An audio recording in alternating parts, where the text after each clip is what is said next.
25th, 2021 at shortly after 2 o'clock p.m.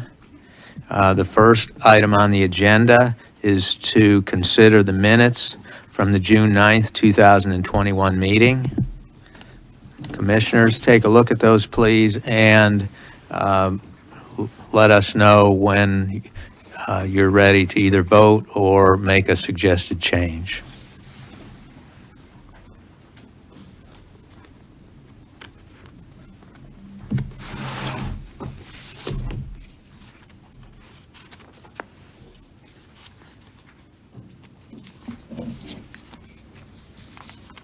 Mr. Chairman, Yes, sir. I'd like to make a motion to approve the minutes as written.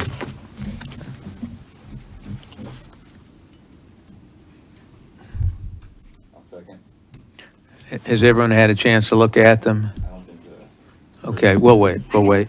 You sure? Okay. All right. So we have a motion and a second. All in favor, say aye. Aye. Aye.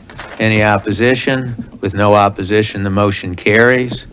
The next item on the agenda is to get a report on the status of our litigation. And I would suggest that we talk to our lawyers and ask them how much time they need to report. If I see Metro Legal is here, does Metro Legal want to say anything on this issue? Okay, all right. Could we move the public comment up? Well, that was, you mean before our lawyers talk or after? I think maybe before. Before our lawyers speak?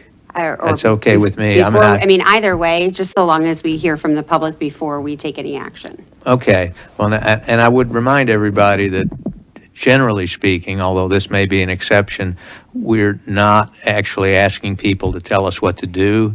We want general public comment on things that are of interest to the Election Commission. I'm not saying that anybody's going to be cut off on that account, but that is the general idea of a public comment period. So, Ms. Hertzfeld, do you want to take public comment first? I'm certainly okay with that if that's your feeling. It really doesn't matter to me either way, just so long as we hear from the public before we take any action. So if you want to Okay. hear from the lawyers first, I think that's fine. All right, okay. I'm fine. And typically, we allow 1 minute. If anybody wants to ask for more time, we'll consider it, but we like to restrict the comments to 1 minute. Ms. Williams, I think you're first on the list.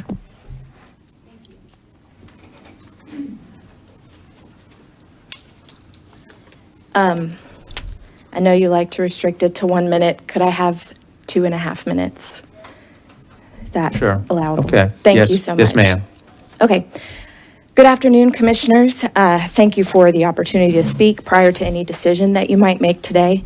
I'm fairly certain that you'll be deciding whether to appeal Chancellor Perkins's ruling, and I'm here to respectfully ask you not to appeal. I know that the chair, I heard what you said, but I want to say what I want to say. As you all know, these issues have been litigated and decided multiple times, and the conclusion remains the same. Listen, I know it sucks to lose. I hate losing. I am incredibly competitive, and I tend toward refusing to accept defeat, especially when I'm passionate about something. But at a certain point, you just got to take the loss and move on. And your decision not to appeal will not preclude anyone from drafting a petition that stands up to legal scrutiny. There is a playbook for that, and it's honestly fairly simple. 1, prescribe a date. 2, avoid provisions that contravene state law. That's it. I'm not a lawyer, but I don't know how that could possibly be any clearer, and I really don't understand why this body would elect to spend hundreds of thousands of taxpayer dollars on private sector lawyers to craft an elaborate legal defense of something that is so clearly indefensible. There's no value in continuing to drag this out. It's exhausting, it's expensive, and the answer isn't changing. I've heard the chair say at previous meetings that no matter what we're going to do, we're going to get sued. And if that's the case, I would much rather you be sued for making a nonpartisan decision based on facts and law. And lastly, I would just like to take a point of personal privilege and say that, though I'm sure I make it look effortless, it's not easy to get up here and look all of you in the eye and beg you for something. And it's really demoralizing when it feels like there's nothing that I can say that will change your minds. But I think it's important that you understand that regular citizens, not just journalists or council members or people looking to sue you, are watching what's going on here. So again, I ask you, please do not appeal this ruling, and I thank you for your time. Okay, thank you.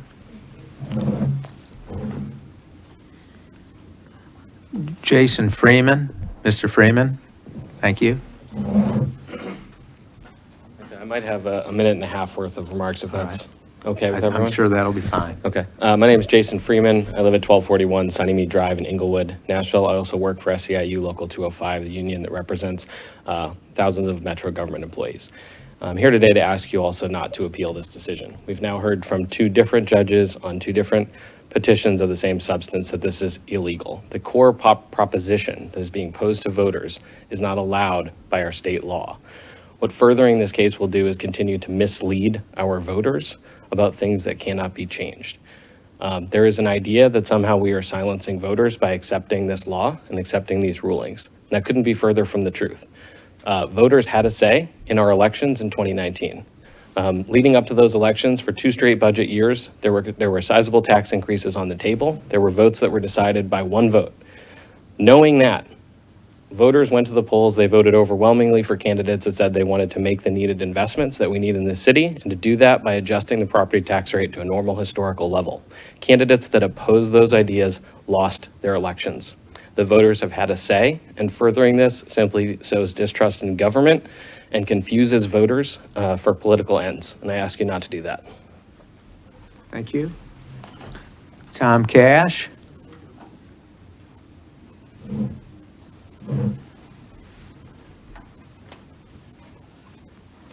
Thank you. I'm Tom Cash. I'm a councilman from District 18.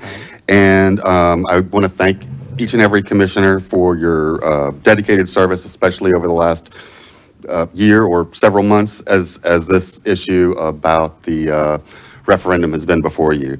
While I'm here to ask that you do not appeal the Chancery Court ruling, I'm not here to diminish the mission of For Good Government or those who want to have an influence on public tax policy. Voices advocating for smarter spending and reasonable tax rates need to be heard in the public discourse. We on council, as those on any legislative body, have a diverse group of constituents reaching out, not only on taxes, but on city services too, including schools, public safety, infrastructure. The state gives us, as representatives, the taxing authority to balance these voices, to reach a consensus on these divergent issues. And if we do that poorly, there are political consequences for it. So I ask For Good Government to engage us with that debate, build a presence at public hearings, fill our inboxes, have district constituents reach out to us on ways to save money. But it's time to end putting this effort before courts. I think this doesn't have to be a defeat for anyone. Folks can continue to work on their mission, but I think it's time to find a new way to do that. Thank you. Thank you.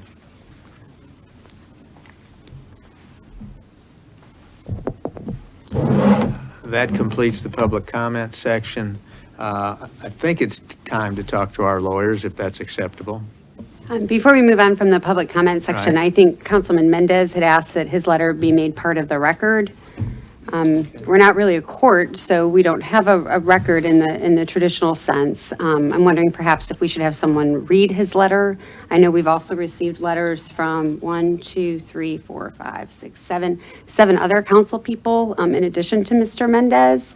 In addition to, it looks like I've got, thank you staff for putting this together. I think we all have gotten 146 emails talking about whether or not we should appeal, which would be 140 asking us not to appeal and 6 asking us to appeal. So I think everybody's wanted that to be made part of whatever official record we have. And I'm not exactly sure how to do that, considering we're not a court. I think you would move to make them part of the file or record for this meeting. I'm Attached. not sure do you want to read that into the record? Or do you want, I wouldn't recommend that you read all that here. It would maybe take a while, but in terms of putting that in the file, if a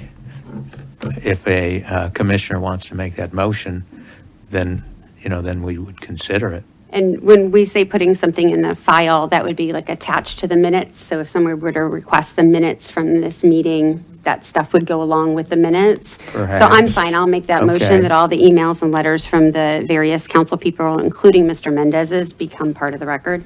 All right. Do we have a second? I second the motion. All right. Any discussion? All in favor, say aye. Aye. Any opposition? The motion carries unanimously. All right. Do we have a consensus to now hear from our attorneys? Okay. All right. Professor Blumstein and Mr. McMullen? Thank you, Chair, and greetings to all the members of the commission. This time I wasn't the one who got lost on the way. Last time I think I had to go and turn around, so I know how that is. I'm Jim Blumstein, and this is Austin McMullen, colleague, both of whom are retained counsel in this matter on behalf of the commission. I want to talk a little bit about the history and then describe what Chancellor Perkins did, and then leave it to the commission to determine where to go from here. And Mr. McMullen, if the commission wants, will be glad to describe some of the procedural elements if the commission decides to go forward with an appeal, how that would proceed. I want to just basically describe our interpretation of what Chancellor Perkins did and what he did not do. Just as a comment, in open court, we had a proceeding, and I said very humbly to Chancellor Perkins that we had not found a case in which a court had blocked an election like this one that had been approved by an election commission.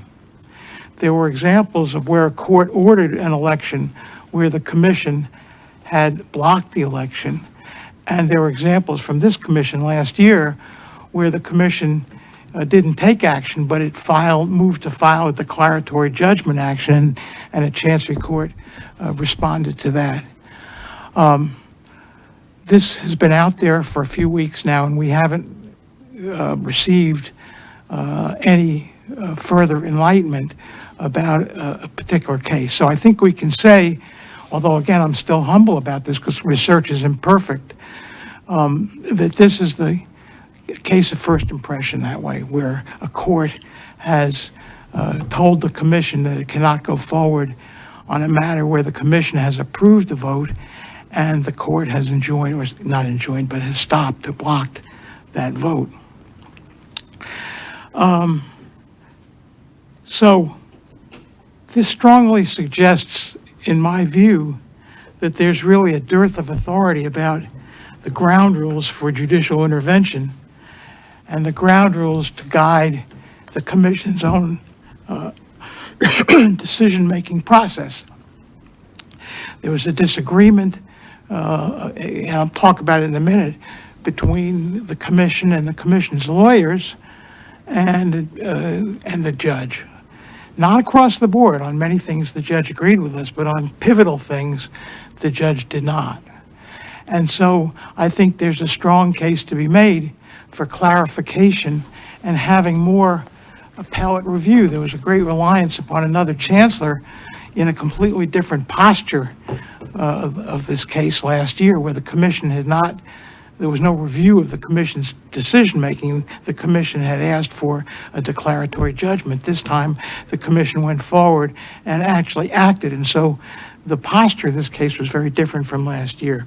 And when you look at the authority, we were all relying upon a case called the City of Memphis case, which is more than 15 years old. And it said one thing in our view, and Metro argued otherwise. And the chancellor largely agreed with Metro, but on some things agreed with us. So what did the court do and what did it not do in its decision this week? So let me start with the parts where the court upheld the commission. The court found that the commission appropriately concluded there was sufficient number of signatures and the so-called two versions issue was not a problem, that the commission was within its rights to determine that there were sufficient valid signatures, and the court agreed with that from the commission's point of view. So that it rejected this argument about the so-called two version issue.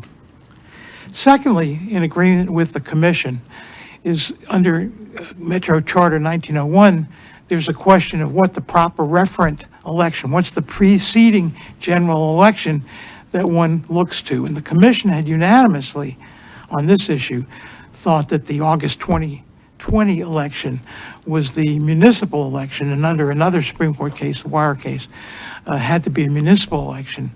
And the commission unanimously agreed, and Chancellor Perkins agreed with the commission that the previous general election was the August 2020 election, not the November election, which was a federal and state election. So on those issues, the court agreed with the commission. Secondly, the court declined to invalidate some things that the court expressed some concerns about, but thought that under the City of Memphis case, that the court did not have authority to invalidate. And I want to mention in particular Amendment 2, which is the recall provision. The court did not invalidate that. That was invalidated on other grounds, which I'll explain in a moment. Amendment 4, about the method of charter amendment, the court did not invalidate Amendment 4. And Amendment 5, involving parks, the court did not invalidate that. So of the 6 separate proposed amendments, 3 proposed amendments were not invalidated by the court specifically. I'll come back to that. Specifically is important because they were invalidated for other reasons, but not specifically to those provisions. The court, I have to say, expressed concerns about some of those issues, but concluded that under the City of Memphis case, it was inappropriate at this point for the court to intervene on a pre-election basis and to review Amendment 2, Amendment 4, and Amendment 5. Then third are the areas in which the court rejected the commission's action. And these cluster around 2 general propositions. They have many subpoints, but two general propositions.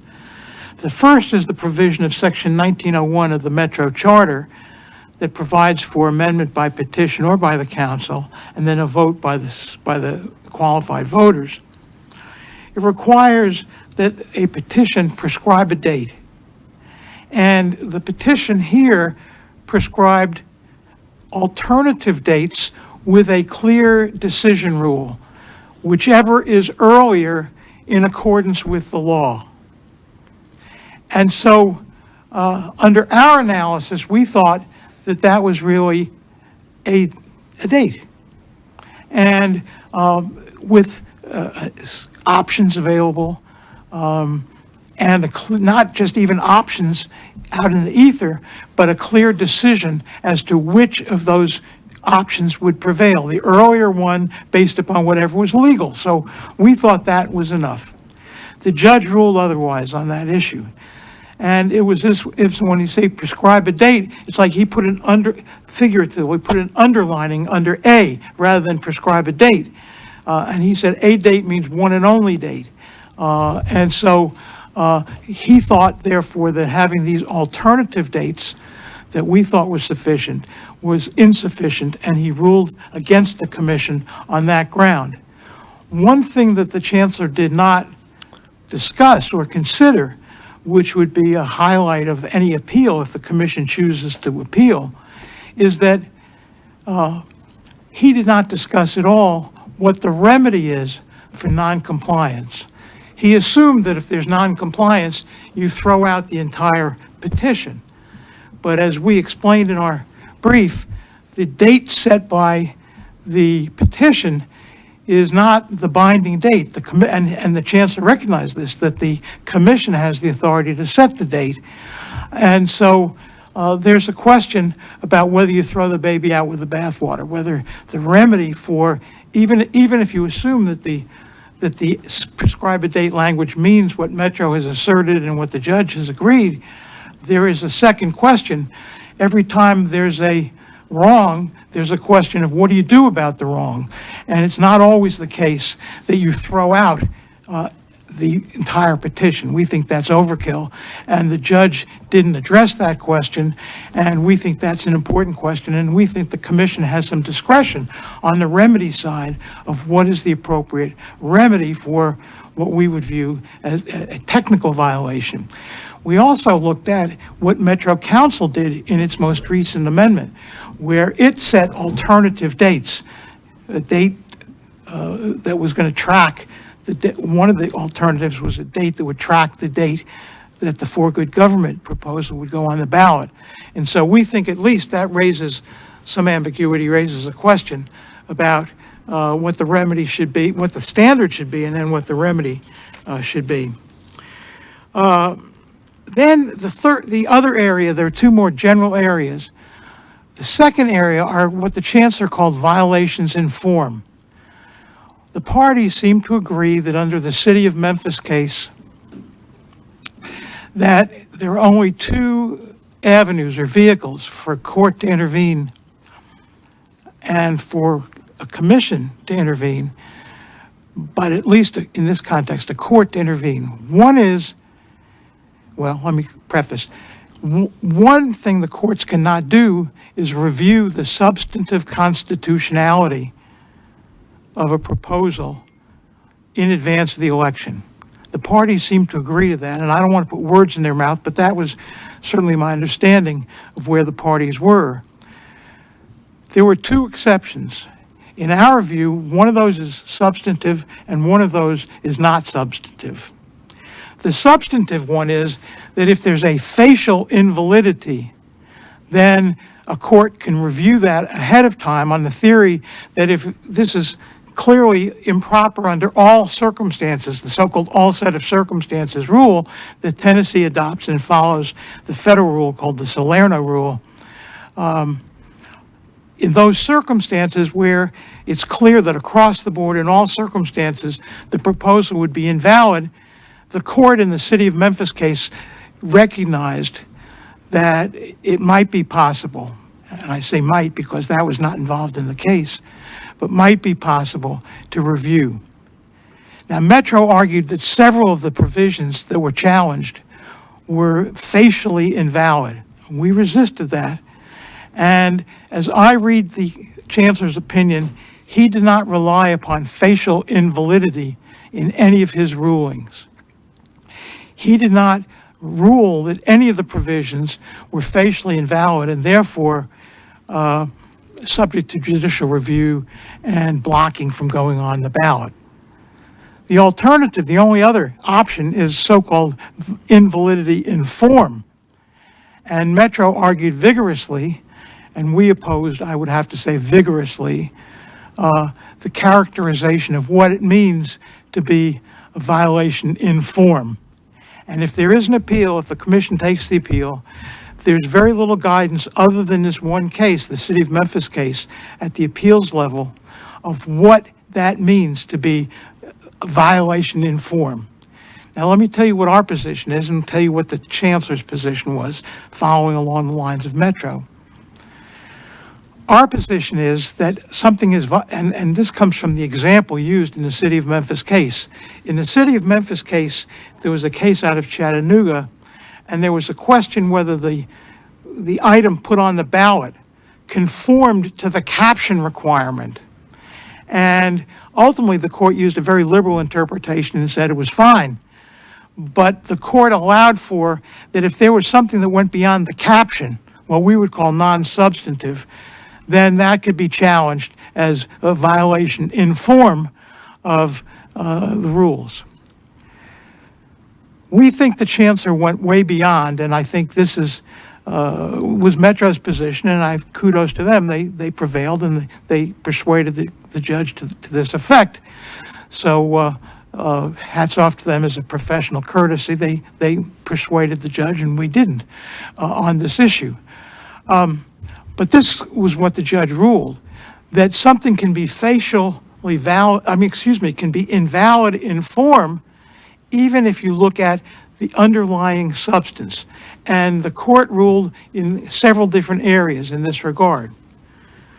First, he looked at Amendment 3, which is the Abolish Lifetime Benefits Amendment, and said that there was some vagueness about, there were some undefined terms.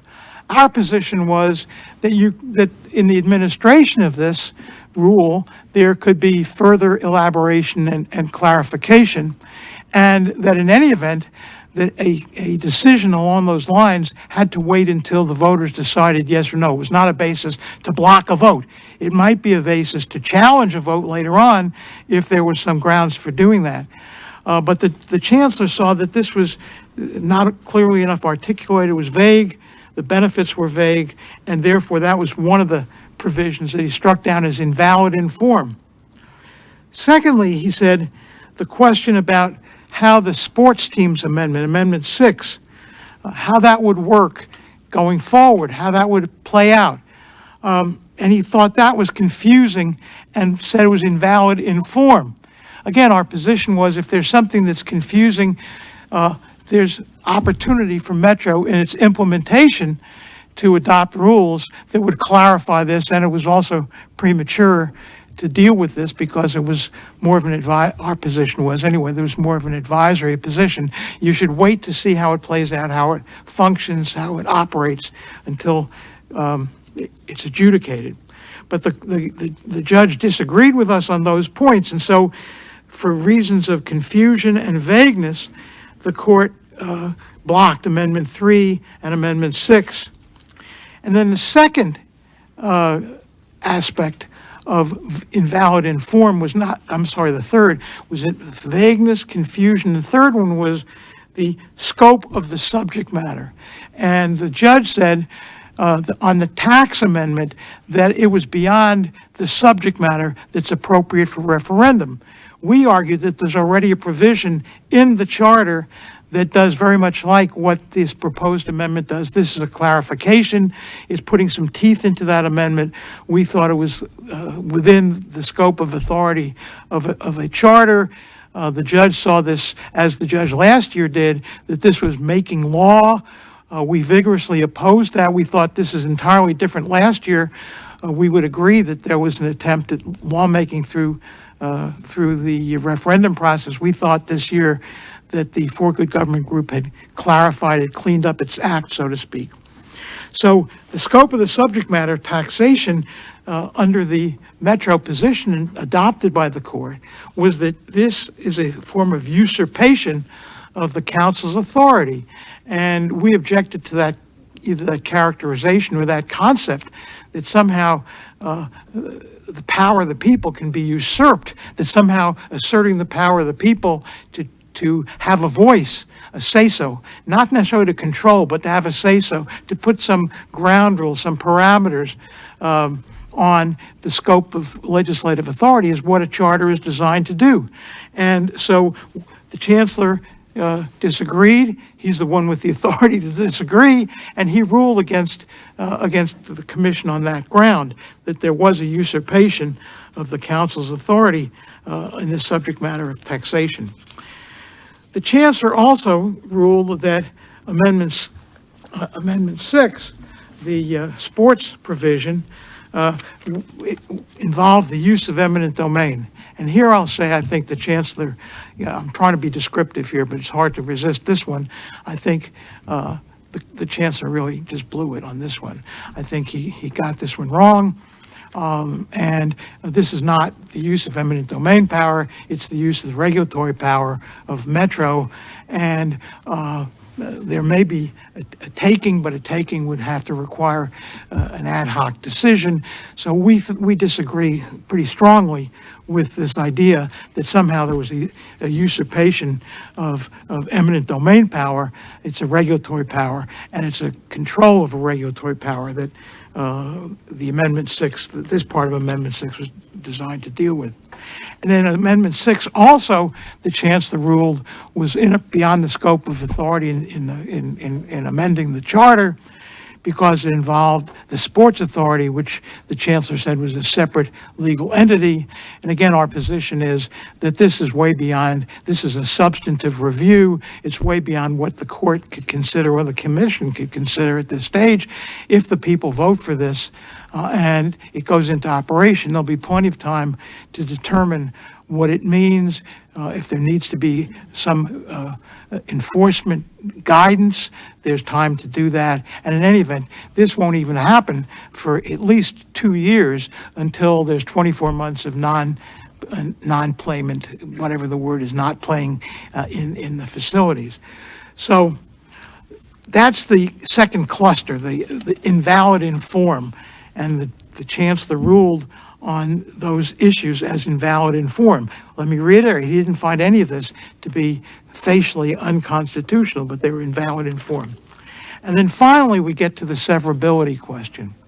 And the chancellor ruled that you had to determine whether each of these amendments could stand on its own. We think that, again, the chancellor got this wrong, very wrong, by saying that there was a severability issue. That went back to the 2020 proposal, where there clearly was a severability issue because the proponent and the drafting of that proposal had one amendment with lots of different parts, and they all stood or fell together, just the way the Metro Council amendment is one amendment with different component parts, and Councilman Mendez said to us, it's all or nothing, it stands together. It was one petition and one amendment. Here, it's one petition and several amendments, and Section 1901 allows for an amendment or amendments to go forward, and that there can be multiple amendments. So again, if we have an appeal, there would be lots of pushback from your legal team on this notion of severability. Our view is that severability only applies within a statute or within, if there's a clear package that all go together, like the Metro Council, then severability becomes relevant. But when there's 6 separate amendments, they all are voted on separately, and they stand and fall separately, and they can go forward separately. And the best example that I can give is the Bill of Rights. We think of the Bill of Rights being a package of 10 amendments, but when you look historically, there were 12 amendments that were sent for ratification to the states. 10 passed, 1 has not passed, and 200 years later, the 11th passed. But they all were voted on separately, they were all considered separately, and so they were separate. And that's what we view this as, the model, that this is like the Bill of Rights. They're all independent, separate amendments that stand or fall separately. And when the voters put their name to the ballot and they put this on the ballot, they were aware that this could be, that these were separate, and they could win one or lose one. You could win on Amendment 1, lose on Amendment 2, and so forth. So this would be something that your lawyers would argue vigorously, and that there needs to be some guidance, because we were concerned about lumping everything together. We thought that that was a real deficiency, and the commission did too, with the council's proposal, where there were 7 proposals in one. We think that a rule that says everything has to be a mishmash and you can't vote upon them separately is a risky proposition going forward. So, in summary, There are issues about scope of review. What is the commission's authority in doing its business? In a writ of certiorari, which is what this was technically, a review under a writ of certiorari, what are the powers of the court? We think the court overstepped its authority, and we think Metro, for its position, overstated what the commission's power is. And so in one case, the Metro was saying the commission had more power than we think it did. In the other case, we're saying that the court had less power than Metro thinks it has. And so, again, in conclusion, there's a dearth of appellate court decisions on this. We're all relying primarily upon the city of Memphis case from 17 years ago or so. And if the commission decides to appeal or wants more information about the mechanics of how this will be done, Mr. McMullen will be our expert on that issue, and we'll be glad to talk about that. But I think that only really becomes relevant if the commission should decide to move forward with an appeal. And if it wants to be informed about how that will work, then we're prepared. And I'll be glad to come back in if that becomes appropriate. But Mr. McMullen is our guru and the expert on the mechanics and the details of how the process will work. And we have drafted for the commission's consideration a resolution that has three real action items. And so I believe that's been circulated to all members of the commission. Not? It has not. I've not Okay, it's seen not. it. Okay, Austin, I'll be glad to circulate it. But let me just Was this emailed ahead of time? No, it was brought out here. No, you were not omitted. I'm sure that you're not going to be omitted, Commissioner. It was totally inadvertent. Totally fine. Water under the bridge. And let me just say, if ever that happens again, please call me right away. That was totally, again, inadvertent. I used a wrong list of. You can tell I'm not shy. So let me just read through the three action items that we are proposing on the second page of this handout. There are a bunch of whereas clauses, but let's cut to the chase. We first want to say that the July 27 referendum election that was put on the ballot by the commission is canceled. We have to comply with the chancellor's order. It's important that we live by the rule of law, and in our case, that means abiding by Chancellor Perkins' decision while it's still valid and so forth. And so we want to be clear, we put that first. I don't want to say ordered us, but he urged us. He said that what the commission did was invalid, and he urged us to cancel the election and take the appropriate steps necessary to do that. I think we have to comply with that request, and that's the first proposal, is that the election for now again, the second item is that, remember, the chancellor did not disapprove of the decision that there were enough valid signatures so that there could be an election, but not on July 27th. So in order to live by the rules and to follow what was done by the commission last year, the second point is, and I'll just read it, is that the referendum election on the Metro Charter amendments proposed by the petition, that's the For Good Government petition, previously set for July 27, 2021, is conditionally reset for September 21, 2021, conditioned on authorization from an appropriate court that concludes that the Election Commission acted appropriately in voting to place the proposed amendments on a ballot for a referendum election. That is to say, if the commission votes for an appeal, and if we are successful in succeeding in the appeal, the court would overturn Chancellor Perkins' decision, and the commission would then be authorized to move forward, and the conditionally setting the date would allow us to fall within that 75 to 90-day period that governs the Election Commission in setting a date. So it's a kind of precautionary mode, condition, and it's one that the commission made use of last year. And the third one is that it authorizes the appeal. It authorizes retained counsel to pursue an appeal or appeals of the final order entered by Chancellor Perkins, holding that the petition does not satisfy all legal prerequisites to be placed on the ballot. So first, if the commission follows these proposals, the first would be canceling the election out of respect for Chancellor Perkins and respect for the rule of law. We are bound by the chancellor while his opinion is still valid. And on the other hand, if there is an appeal, we want to take measures so that the commission is in the best position to move forward and to give effect to the preferences of the advocates of the For Good Government proposal. And in order to do that, as some of the whereas clauses specify, in order for that to be valid for the 2021, 2022 fiscal year, by our understanding, it must be done in time before the tax notices are due, which is the first Monday in October. We believe that's October the 4th. October the 1 is a Friday, and so we think that there has to be the ability to carry out the election and have the certification election no later than October 1 in order to be effective for the 2021-2022 fiscal year.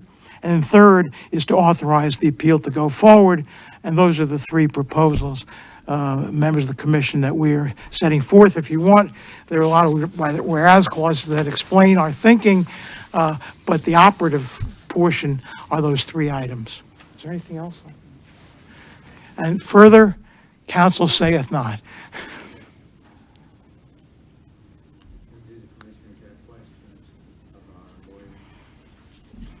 I do. Just to clarify, I don't think I quite understand the argument on the 75 to 90 days for the inclusion of a conditional September date. What is that keyed off of? I believe that's 2-3. Yeah, I'm sorry, I don't mean to interrupt you, but I do know the statute. I'm trying to figure out 75 to 90 days from when. From today, if the commission acts. And so does the statute say it's 75 to 90 days from setting a conditional election? I don't think that's what the statute No, says. it doesn't say. Do you want to address that question? I think we have, the question of what the trigger date is, Commissioner, is not as clear as one would like it to be. But it says, well, why don't you while I dig this out.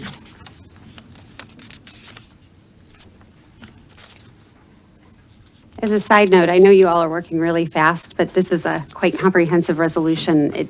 In order to ask us to be able to actually really go through it with the thoughtfulness that I think we would need to, I'm a little bit uncomfortable just receiving it in the meeting and being asked to vote on it. Well, basically, it's pretty straightforward. Canceling, I read it, but I can summarize it. Canceling the July 27th, setting a conditional date as the commission did last time, and then authorizing the appeal. So those are the 3 points. The whereas stuff, which is the bulk of this, are more explanatory and kind of, anyway, they're just explanatory, but the operative position of the 3 that we've just described. I understand about the difference between the whereas and the operative language. When did you all kind of come to the understanding that this is how you would present it to us in this form as a written resolution? Probably this morning. And did you discuss it with anyone on the commission before you decided to go forward in this manner? In general, we had conversation, but not in specific. And who did you have those? With the chairman. With the chairman, okay. I have just a couple more questions. Did we get an answer to the 75 to 90 yet? I know how hard it is to try to come up with a statute when you're got like the spot on you. I'm sorry, what was the question? What is it key off of? What is the date that the 75 to 90 comes from? Our understanding from the Administrator of Elections is that 75 to 90 has always been interpreted as from the date that the Election Commission makes its decision. Okay, but in this case, I feel like it's a little bit different because we made a decision already, the 75 to 90, right? So when we make a new decision, we get to re-trigger the 75 to 90 days. Is that kind of the thought process? Chancellor Lyle in the October of 2020 litigation endorsed the conditional election process and said that the election commission could set a conditional election, which is what the election commission did at that time in order to permit the declaratory judgment process to go forward. And I think this would be a similar approach to set the conditional election in order to allow the appeal process to go forward so you could get a court decision. Okay. And so I guess my next question is, I mean, we could file for an appeal and file for a stay of the chancellor's order, and that would put us in a little bit of a different position, wouldn't it? I guess I'm trying to figure out why we need to set a conditional election at this point. It's not like there's going to be like a vacant political position that needs to be filled that we know will eventually end up in an election, like a mayoral election, Yeah. for example. But I this, think- I'm not quite finished Oh, I'm speaking. sorry. That's okay, thanks. But just to finish my point, you know, versus a referendum petition that could or could not end up going to the voters. I guess I'm trying to figure out how to distinguish those two. Yeah, I think that, again, this is a commission decision. What we as lawyers are trying to do is to give effect to as best we can, to the proposal that was blocked and would be appealed from, okay? In order to do that, you go back to this, one of the tax dates due is the first Monday in October. So you come back and say, okay, that previous Friday, October 1, and if we wait until the appeals process runs and then there's a separate date, that is gone. And so our lawyering was to try to figure out a way in which if the commission votes to appeal, that the ability to effectuate that for the next fiscal year, which is part of the proposal, would be protected and preserved. Okay, so it sounds like it's to preserve the intention and will of the people that have signed the 4GG petition. Is that? Yeah, those who signed the petition and who wanted this to go into effect for 2021, 2022. Okay, and I just, If yes, I could just amend, add to Sure. that as well. Also, if that amendment were to go on the ballot and pass, then it would be not only the will of the people who signed the petition, but it would be the will of the voters. okay. I think I understand your position. I just have a couple more questions because I want to clarify just a couple of things that have been floating around in the ether. First off, the retention agreement that we have does not include an appeal. We would have to vote to retain you again for an appeal. Is that right? Well, the retention agreement doesn't distinguish between representation at the first level and an appeal level. If the commission wishes to do that, it can. But that's what we interpret the third item to be, is to authorize the retained counsel. I think implicit in that is that counsel would be retained, the retained counsel would be the counsel for the appeal. And I don't have a copy of the Bradley agreement, but I really did think that the Bradley agreement talked about for this matter and that we would renegotiate if there was an appeal necessary, unless there was on some urgent basis. Am I misremembering? I think the engagement included appeals. There was a separate phase for appeals on the discount calculation. Okay, then perhaps I didn't understand that when we were having our meeting. And then there was also a question as to who, I guess, Mr. Roberts had said at some point in some publication that he had some folks at Vanderbilt and some other lawyers in town review the petition before he had circulated it. And I feel like I have to ask you, and I'm sorry that I do, but did either of you have any advanced copy or consult with Mr. Roberts or anybody from the For Good Government group? Which Mr. Roberts are you talking about? Mr. Jim Roberts. Oh, Jim Roberts. Before getting involved in this litigation? I'm sorry, I was thinking of Jeff Roberts, so would you mind rephrasing Sure. the question? Mr. Jim Roberts had told a media outlet that he had had the draft petition reviewed by Vanderbilt professors and some other lawyers in town before he circulated it. He said that to a media group. And again, I apologize that I have to ask you this, but I feel like I have to because people are asking the question. Sure. So I'm asking if Mr. McMullen or anyone from your law firm, quite frankly, anybody from Baker, or if it was you or anyone you know at Vanderbilt that had any communication with Mr. Roberts, Jim Roberts, or the For Good Government Group about this petition prior to representing our election commission. Sure. I can respond to that. I don't know what Jim Roberts said, so I can't characterize or whatever. I can Sure. just describe what I know. Former students, and Mr. Roberts is a former student, often ask me for advice on things that they're working on. And at one point, I did receive some question from Mr. Roberts with a very early draft. I had no role in this except as a citizen and a former teacher. What thoughts I had, and I basically told him that the last year's thing was a mess, and he needed, if he wanted to resubmit it, he needed to clean it up, and that's pretty much what I knew about it. I was not retained. I had no role. I'm not a member of the group. I'm not anything. Former teacher, and I was made aware that there was something circulating, and I looked at it, but I had no role, and I may have said, you need to clean this up in some way, and I may have said it's not that, I do remember, well, saying that, if it were me, I would have done it differently or something like that. I would suggest a different way of doing it, but that's about, yeah. So I was aware that this was going on, had no role other than a role as any other former student would often ask me what to do, and I would sometimes give free advice and not formal advice. In fact, what came out is, to the extent that I made any comments at all about clean it up, I probably shouldn't be saying this, but it was not in accordance with what my recommendation was. And did you give that advice in writing or verbally? No, not in writing. Mr. McMullen, what about your law firm? I can only speak to what I know, and I did not review this petition before it was circulated, nor am I aware of anybody from our law firm reviewing it before it was circulated. Okay, and did you have any communications with Mr. Roberts about this petition and this effort before you became our attorney? No. Okay, Mr.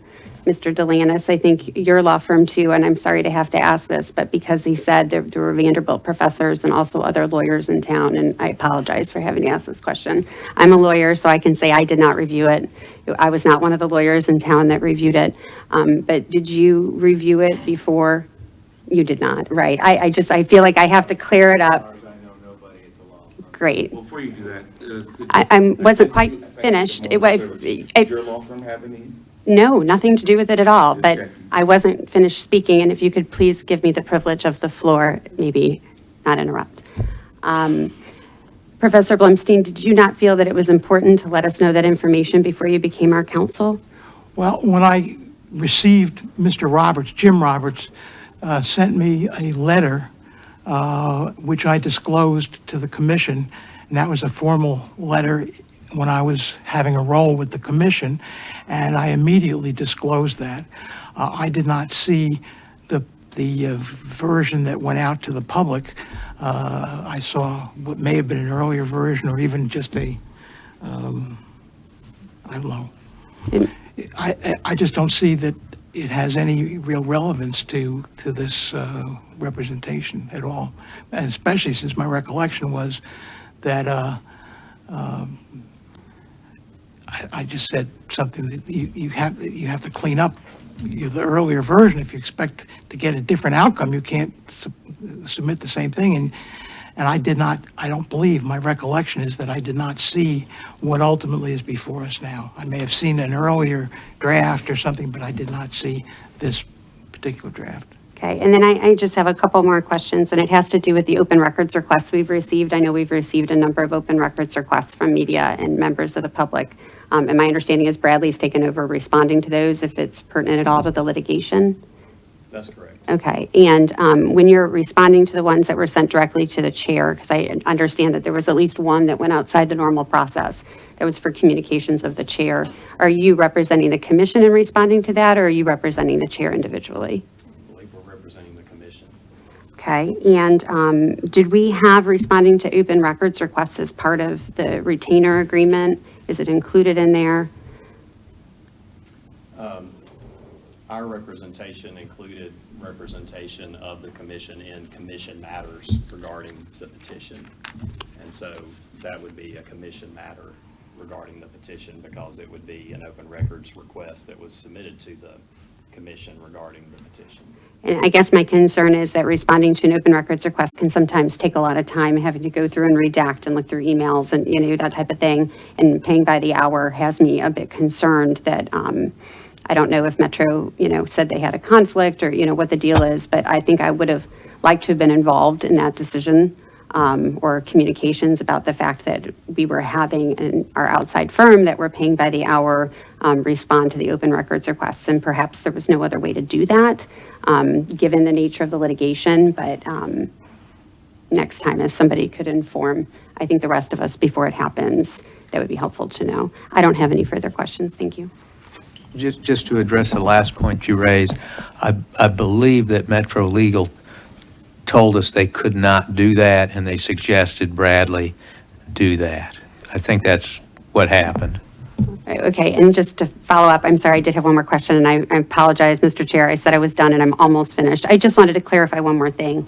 I saw in the Tennessean today that the Tennessean says, since April, the Election Commission has spent $53,504.80 in legal fees related to the referendum. And I just want to be clear, and I'm sure that you all can confirm that that is up until we started the litigation, that is not inclusive of any of the fees for the litigation. I went ahead and looked at your invoices, and it looks like that's just to give us the opinions up until we took the vote. Is that right?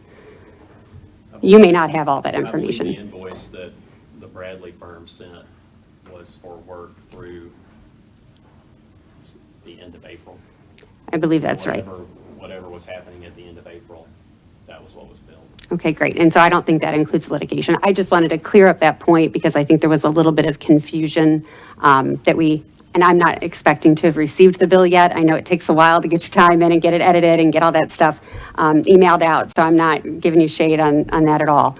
But I just wanted to make that clear for the public because I saw that it was a front page news article this morning. Okay, I don't have any other questions. Thank you. Any other questions from other commissioners? I've got a question.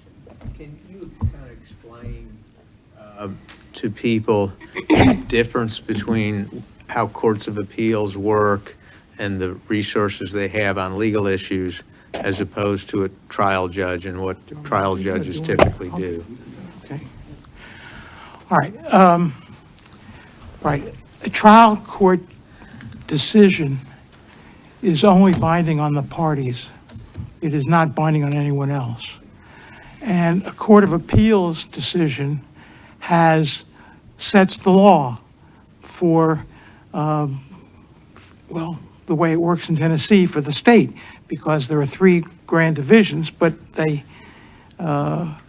see themselves as a unitary court so that there's one court. And that is then binding upon the commission, and it's binding upon trial judges going forward.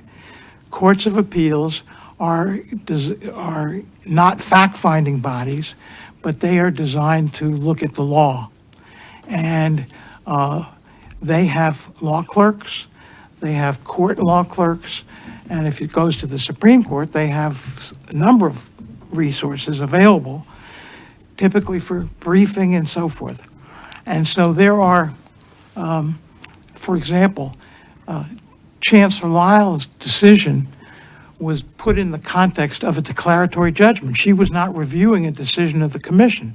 Chancellor Perkins is reviewing the decision of the commission. So they're entirely different legal frameworks in those two, and to go from one to the other is actually inappropriate. It would be good to have some understanding of what the rules of the road are, what the ground rules are for the commission, how far it can go, what it can consider, and so forth in future cases. And an appeals court can do that. Of course, the best would be for the Supreme Court to rule on this. But in the absence of a Supreme Court decision, it would be wise and better to have at least an intermediate Court of Appeals decision. The way these work is the trial court handles factual matters and it decides the application of facts to law. And in a writ of certiorari, it looks like an appellate body, but it's still a trial court, and it's reviewing the decision of the commission. When it goes to an appeals court, the appeals court has law clerks, it has experience in dealing with legal questions, and has authority to deal with those questions. And there's no question that Chancellor Perkins was influenced by the decision of Chancellor Lyle, because they're co-equals, if you will, at the trial court, and that was fine. That's fine. We actually said that was appropriate.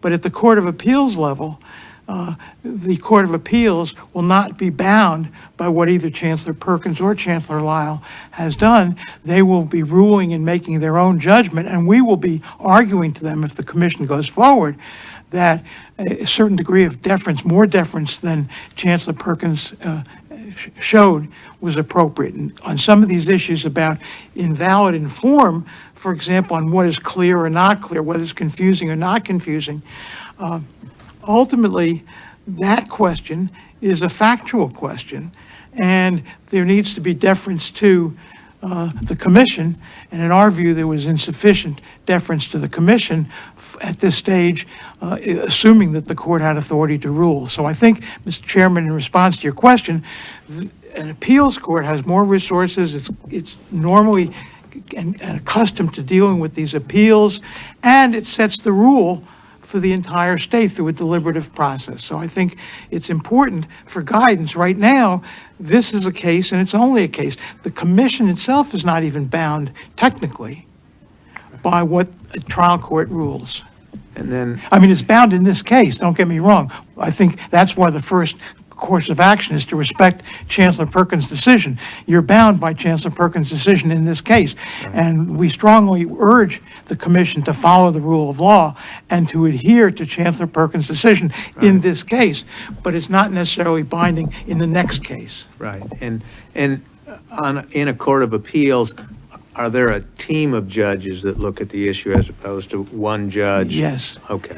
All right. And they talk to each In other. the Court of Appeals, there'll be a minimum of 3, and in the Supreme Court, there are 5 justices on the Supreme Court. If we're authorized to appeal, and we're fortunate enough to persuade the Supreme Court to what's called reach down to hear the case, as was done in the Wallace case, then there would be not only the 5 justices, but there are a bevy of law clerks that deal with this issue, and so it'll be more than one set of eyes and ears. Okay, all right. Anyone else have questions? If appealed, would there a way or a chance the appellate court would just kick it up to the Supreme Court? Without hearing it from the...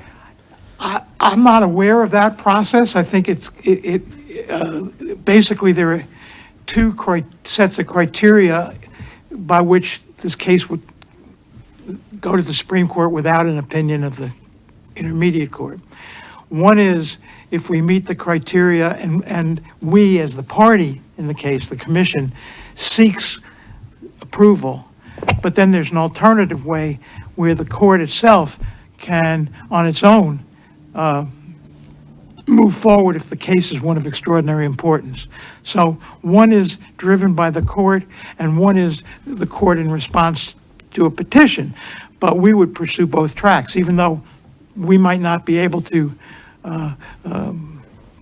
persuade the court on one set of criteria. We might be able to persuade them on another set of criteria to act on their own. And in the meantime, nothing. And we did research on this issue just generally. It's not a lot of research, but the fact that there's a reach down motion to the Supreme Court does not stay or delay the proceedings in the Court of Appeals. So we would be going full bore at the Court of Appeals, meanwhile trying to entice or urge the Supreme Court to reach down and take the case. And then whatever is filed in the Court of Appeals would be transferred to the Supreme Court. Commissioner Evans, it's not a situation of the Court of Appeals kicking it up to the Supreme Court. it's an instance of the Supreme Court reaching down to the Court of Appeals and taking the case up. So the discretion to make that decision lies with the Supreme Court and not with the Court of Appeals.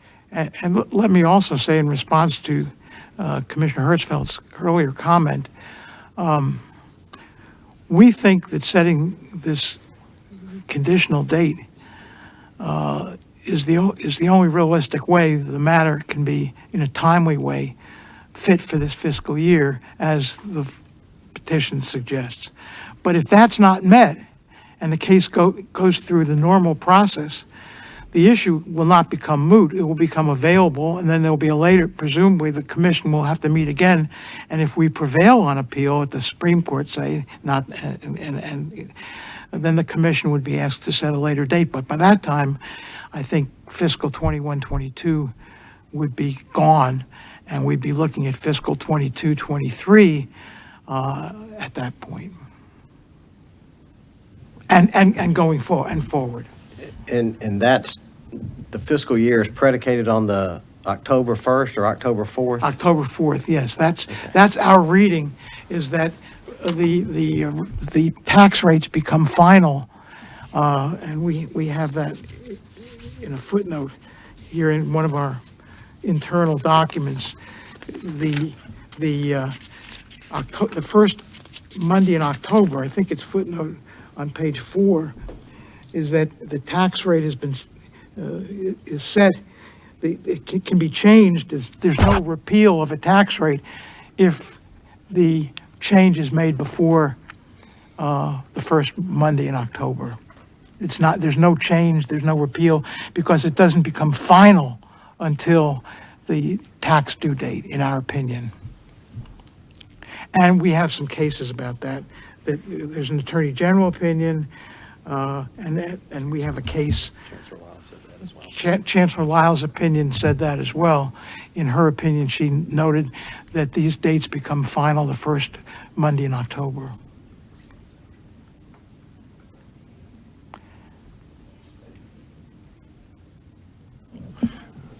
Well, first of all, I want to, I really appreciate being surrounded by as many attorneys as possible. It's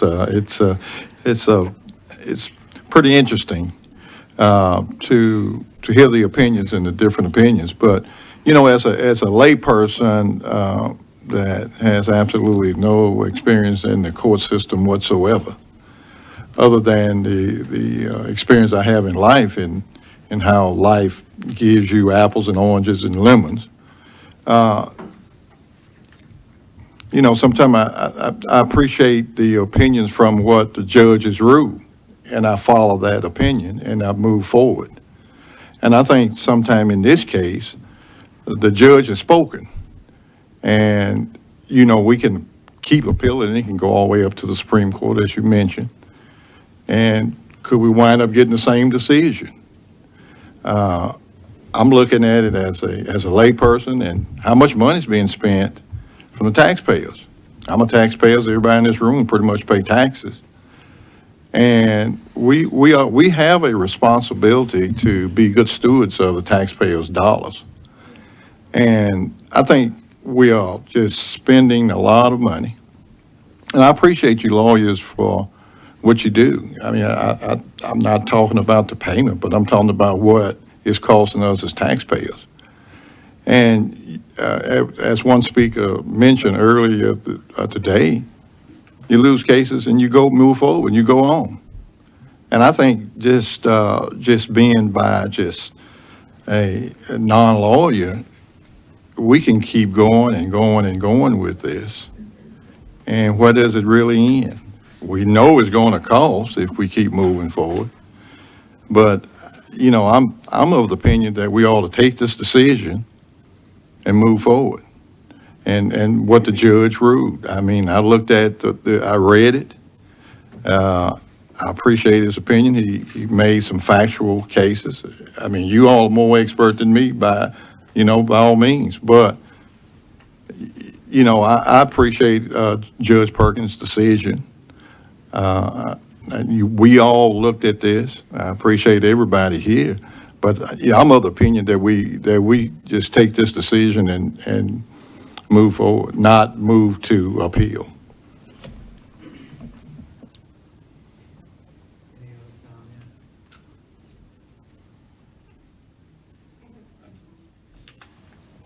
comment? I'm a bit curious why For Good Government didn't intervene in this lawsuit. Did you all have discussions with For Good Government about their choice to intervene or not? Oh, yes, they did intervene, They did? yes, and then they non-suited their case. We negotiated that. In this lawsuit for this Yes. petition? Yes. And why did we negotiate them non-suiting their case? Well, we thought that it would be cleaner if the commission had the authority to go forward and that there were not other issues that were raised that could be brought forward. And so, yes, there were negotiations, and Jim Roberts thought about it and decided to take it. He thought it was prudent. He trusted the commission to represent all the voters of the community, and he thought that we would do a good job. I think he saw the work that we did and was satisfied that we were providing good representation and that this would be just duplication of effort, and he ultimately took a voluntary non-suit. Was there any discussion about any particular chancellors recusing based on particular parties in the case? No, not with me. He was authorized by Chancellor Perkins upon his withdrawing from the case, non-suiting.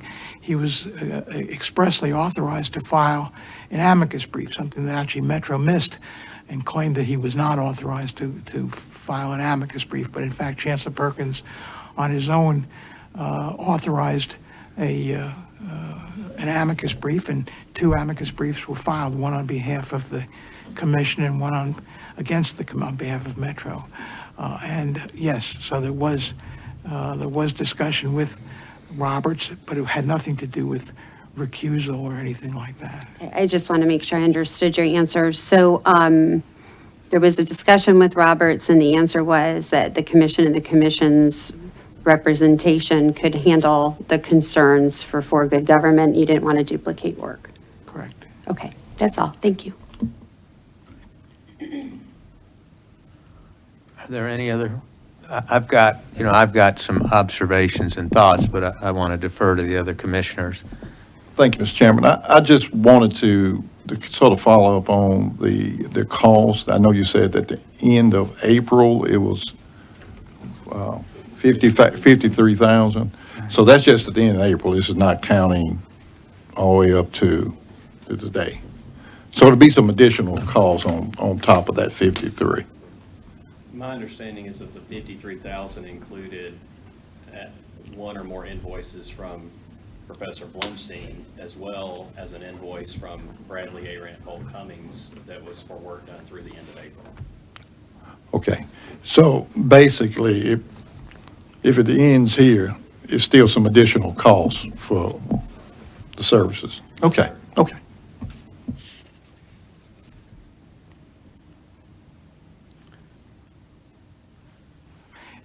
Let me quickly say that I think cost is a legitimate concern in any legal proceeding, but it's not unusual to have an appeal, and that's the state appeals sometimes, Metro appeals sometimes, private parties appeal sometimes. In this case, the commission would be the appealing party.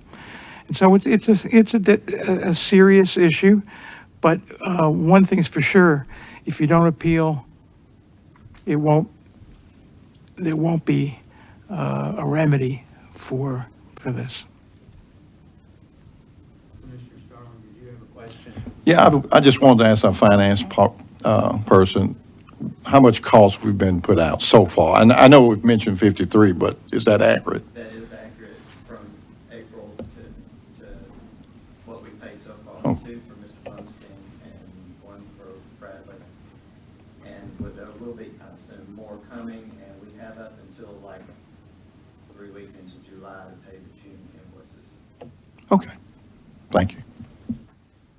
I have one more question. I just reviewed the retainer agreement that we had, and it says that we're paying you your customary hourly rate. And I know that it was capped for the previous opinion, but it doesn't look like we have a cap for the litigation, which I understand because there's so much going on. Could you tell us what your customary hourly rate is? Yes, I can. Let me ask the chairman, am I authorized to respond to that? Yeah. Okay. It's also, there's a nuance here. It's the customary rate for 2020, not for 2021. So it's last year's Sure. I just want to know the rate we're being charged per hour. $800 per hour. Okay, thank you.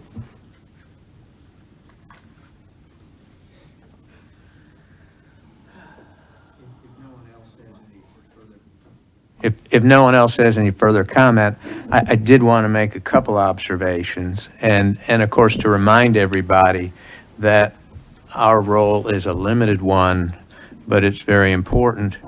We're not looking at the merits of these issues, and I think all the commissioners know that, but we're just trying to decide whether the taxpayers get a say-so into some of these issues, and if so, under what circumstances. Right now, we have 2 trial court decisions under different circumstances, and they're not the law throughout the state. They're the law as just to the particular parties. And there is an issue, a proper issue, raised about costs and efficiency. And there is an issue about efficiency and cost savings in the long run, because we can go on over and over again going to the trial courts here, just like we kind of did in the Wallace case, where we had 2 decisions and we had 2 good commissioners disagree with the rest of the commission, disagree with 2 trial court judges, very similar to this situation, disagree with our metro legal attorneys, disagree with the state of Tennessee, and then it was taken up on appeal by Mr. Wallace and the Supreme Court based on reasoning that nobody had identified previously, made a decision that's now the law of the state of Tennessee. And this is a very similar situation. Unless we get an appellate court decision, we can go back to the court, we can go back to a trial court if, for instance, good government comes back next year, and maybe the year after that, and tries to get on the ballot. We're not going to have any final law that applies to this new case. And the issue is, will we have wasted the money we've spent thus far unless we get closure on these issues? So there is an issue of efficiency, but I think in the long run, that efficiencies are best served by pursuing an appeal.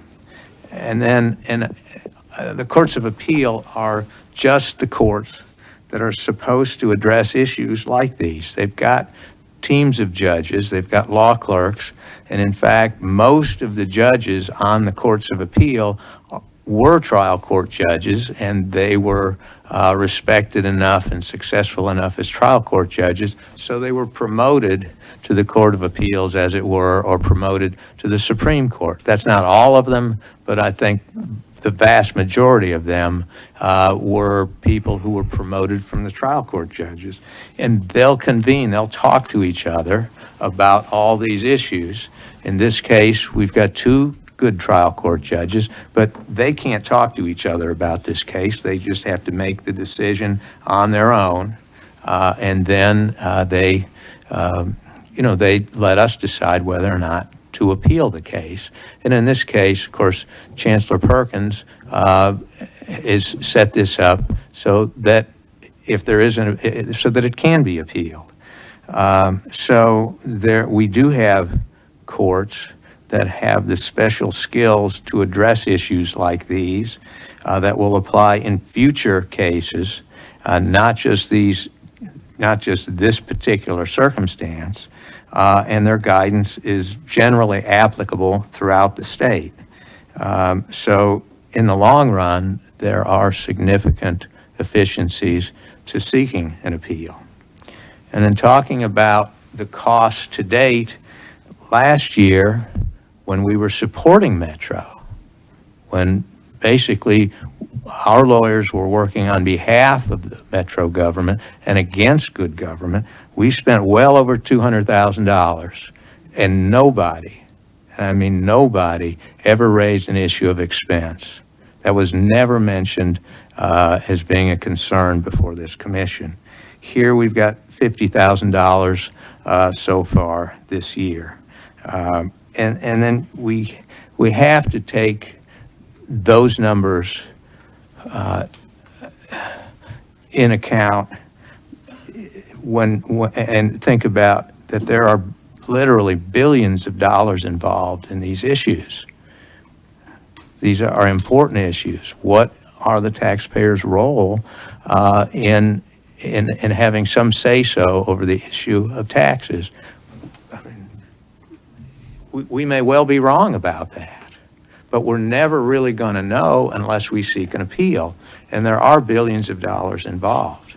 So, I suggest that perhaps efficiency and certainty is in favor of an appeal. The best interests of the people and the costs involved are supported in the long run by an appeal, perhaps not in the short run. But I'm afraid if we don't appeal, we're just going to kick the can down the road. We're going to have another case like this in maybe next year. It certainly looks like we're going to get another petition in the near future, and we're not going to really know how to handle it. As good as Chancellor Perkins is, and as good as Chancellor Lyle is, we're not going to have a final answer from the Court of Appeals or the Supreme Court, and we may well have wasted the money that we spent thus far. So I think we should consider, all of those points before we take a vote. And I do have a suggestion. Does anybody want more time to review the language of this resolution?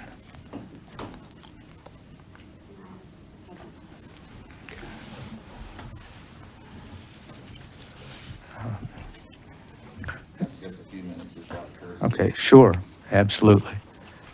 Okay, so we're in session, but we'll be kind of at ease while the commissioners review the resolution in more detail.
excuse me, does anyone have any questions for our attorneys about this or any suggestions for an amendment?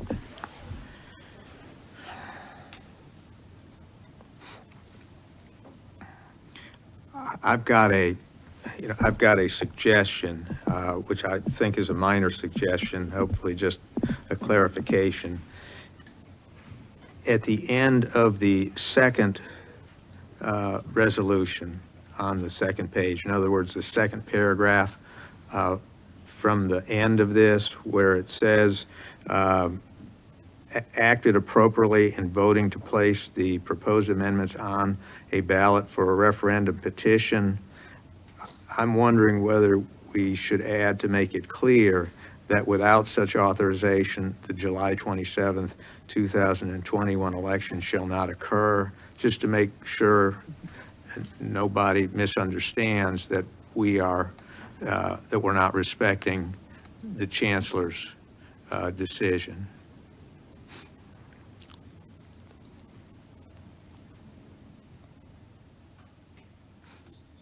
Mr. Chairman, do you mean the September 21 election?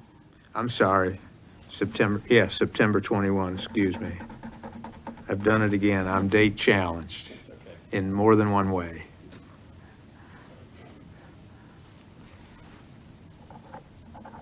Yeah, I'm just always wary about drafting something on the fly here. I understand. Okay.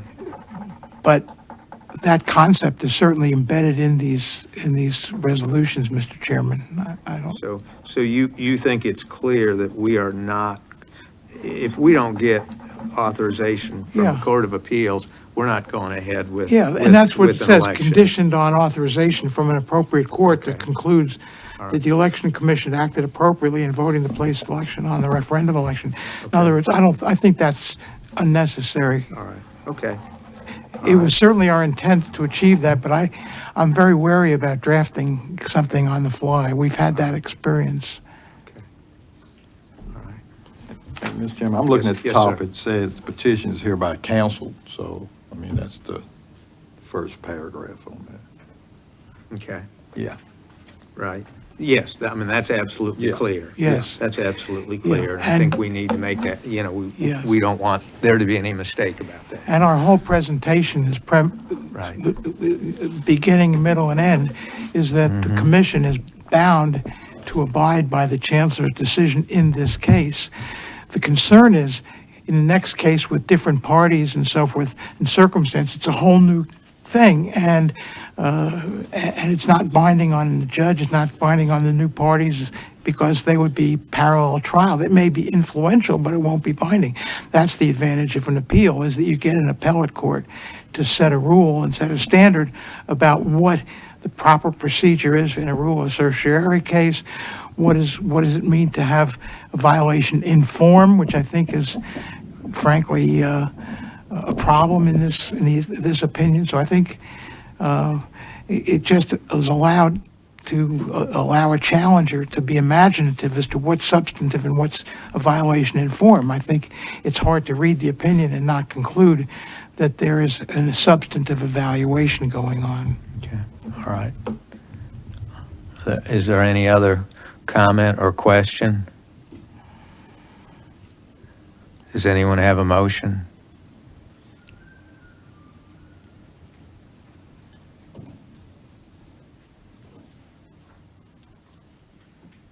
I have a bit more comment Sure. before a motion's made. Certainly, I certainly. just want to be very clear that I fully endorse everything Commissioner Starling said. At this point, I think we're throwing good money after bad.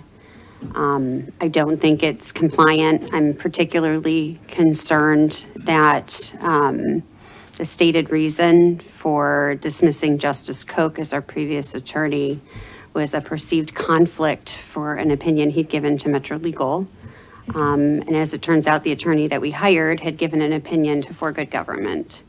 I'm particularly concerned that we've essentially taken over the representation in this case for Good Government on the taxpayer dime.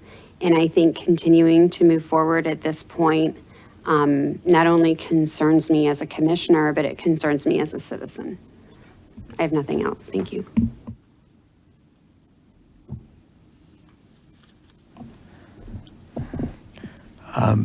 Judge Koch was our attorney in the first lawsuit. And he accepted representation from the metropolitan government in order to write an opinion in the second case. He didn't ask our permission to do that. I don't think it was a perceived conflict. It was a conflict. I was keeping him informed, and I told him on a Friday that at least I, as one commissioner, thought that was a conflict. And the next day, on a Saturday, we got a letter saying that he was going to work for Metro instead of for us. So I think it was an actual conflict. While I respect Judge Koch immensely, and I respect Bob Cooper immensely, or Metro Attorney Cooper immensely, but nobody asked this commission whether it would be okay to hire our lawyer away from us, but that's what happened. So I don't want to make a controversy out of that, but I do think it needs to be clear. This was something much different than somebody casually asking Professor Blumstein, hey, what do you think about this? And Professor Blumstein saying, well, you better do a better job next time. Those are two entirely different situations. And I would just remind everybody of the figures, and we are in this commission very cognizant of expenses. This is, Mr. Roberts and the staff are very conscious of that, and I think this commission has been. But last year we spent $200,000 supporting Metro, and this year, taking a more independent course, we've spent $50,000 so far, and there is a legitimate concern that unless we take an appeal, not only the money we spent last year in the case with Chancellor Lyle, but the money we spent this year in the case with Chancellor Perkins is just going to be wasted. So I do think that there are greater efficiencies to an appeal than just kicking the can down the road. And I'd just like to be clear that I completely disagree with your characterization there, and I don't want to belabor the point, and I don't want to waive any attorney-client privilege that we have remaining with Metro or Justice Koch or any of the, stack of lawyers that we've had dealing with these petitions. But I don't believe that that's an accurate recitation of the facts. And it concerns me a bit that communications were happening where decisions were being made or not made, and the rest of us didn't know that. I understand that it's complicated with the open meetings laws and with the open records laws to be able to communicate certain things to your fellow commissioners. But I think we have to find a better way, especially because I think we're going to be involved in litigation for the foreseeable future, to ensure that decisions are being made and information is being given, not just to the chair, but to the entire commission, because I do feel like we haven't had nearly as much communication as I would like on that front. And I know before I had said, you can negotiate the terms of the retainer agreement, et cetera, but I'm now officially and publicly saying I'd like to be more involved in what is going on behind the scenes, because I think if I had been, I wouldn't be asking so many questions publicly, and I would appreciate that moving forward. Thank you. Can I just also remind the chair that we've prepared a set of bullet points for release, and these are public, these are non-privileged designed to be non-privileged documents, so we'll give it to staff or put it on the table. What would, Mr. Chairman, what would be your best advice as to how to handle these? Well, I think we can make it available to the public generally. I'm sorry, you're looking concerned. I know, I think he's talking to me. I would just like to see what. Well, maybe you were, but I wasn't talking about you. I was talking to Commissioner Hertzfeld. I think I would like to see what our lawyers are putting out to the public before they put them out to the public. Sure. Great, Okay. thank you. All right, if you want to pass those around and the commissioners can take a look at them. In the meantime, if you all want to take a vote, I don't have anything else.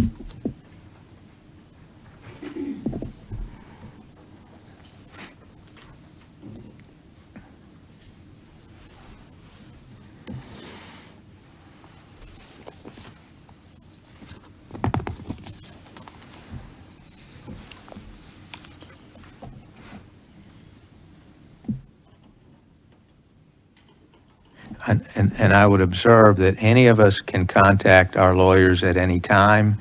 The conversation that I described with Judge Koch, I was not the chair of this commission. I was keeping him apprised of what was going on just as one of the commissioners, and I described to you our conversations. And he was good enough to tell me that he had been approached by Metro to write an opinion, and they were going to pay him for that opinion. And I told him I thought that would be a conflict. Again, I wasn't part of that conversation, so I can't tell you, but if you won't agree to make me a part of the communications that you're having with our counsel, I will ask our counsel to please be sure that when you're having any communications about strategy or decisions or anything moving forward, that you consult at least one of the Democrats on the commission, if not both me and Mr. Starling, as opposed to just the chair. Can I get that commitment from both of our lawyers, please? Well, we'll do whatever the commission asks us to do. I'm asking. Well, but you're a commissioner, and I would like to accommodate you, but I can't get myself crosswise with Understood. So I'll make a motion that we ensure that the full commission be included on conversations and communications with our attorneys where legal decisions are being made, strategy, updates, et cetera.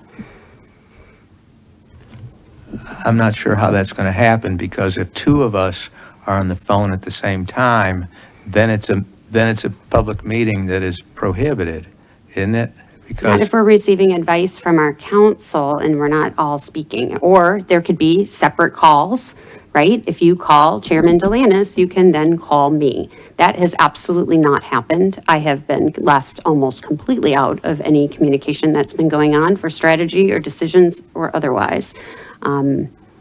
And again, I didn't call myself. I've sent emails and, asked for opinions and copies of things when they've happened post hoc. But that is my motion, that we be included. And if it can't violate open meetings, that there at least be the same conversation that happens with one of us. Justice Koch managed to do it when he was representing us. And I'm so positive that the two of you can too. That is my motion. Let me say, I'm prepared Sir, to... I think that we're waiting for a second. okay, Second, so we can continue the discussion. all right, sure. Professor I'm Blumstein? prepared to do whatever I'm instructed to do. I'm glad to confer with anyone, but I think it has to be in the context of complying with these open meetings law and so forth. So it may be that the best thing to do is to convene some kind of meeting, but it would be very difficult. I don't understand whether I would be expected to wait, discuss with Mr. McMullen and then with an individual commissioner what our strategy is, whether we're going to seek a reach down motion or not. We've tried to be as candid as possible. We're going to, our strategy, if the commission goes forward, would be to seek a reach down motion. Commissioner Hertzfeld, you're saying that before we do that, we would need to talk to you about that? Is that? Yes, sir. I mean, our previous representation, what would happen is if there was a decision that needed to be made or input that needed to be gathered, our previous lawyers would call and talk to various members of the commission and say, hey, here's where we're at. Here's the update. Here's the decision that's coming forward. I wanted to let you know. Do you have any thoughts? No decisions were made, of course, but we did have frequent communication with our lawyers. At this point, decisions were made clearly to have a discussion about intervention or non-intervention with 4GG. I didn't know anything about that. And the fact that I'm learning about that in an open meeting doesn't really feel appropriate to me. I think I should have probably heard about all of that going on between my attorney and me as a client. So I think it is disappointing that it has to be brought to a motion, but that's my motion.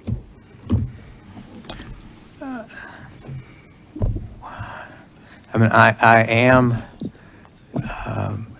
I am concerned because, yes, unfortunately, last year our lawyer did go around and poll each of us individually. I'm not sure how much input we each had in the decision.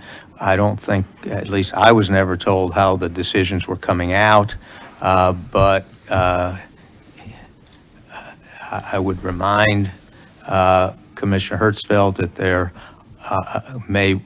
there's still a chance that we would be asked to justify the procedure from last year under the open meetings laws. And I am concerned that we not use our lawyers to get around the open meetings laws by having our lawyers basically poll each of us and then the lawyer make the decision. I think that may have been the way it happened last year,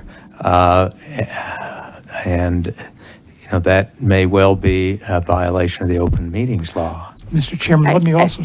If I could please, I resent the implication of that anybody was trying to get around the open meetings law by actually communicating with the council that was retained, and I completely disagree with your characterization there. Well, I was just repeating what you said. It may That's be not what I said, sir. I mean, we did get calls from the lawyer asking the opinions of each of the commissioners, and then they seemed to, I don't know, try to make a consensus or whatever, or take a vote. I'm not sure, but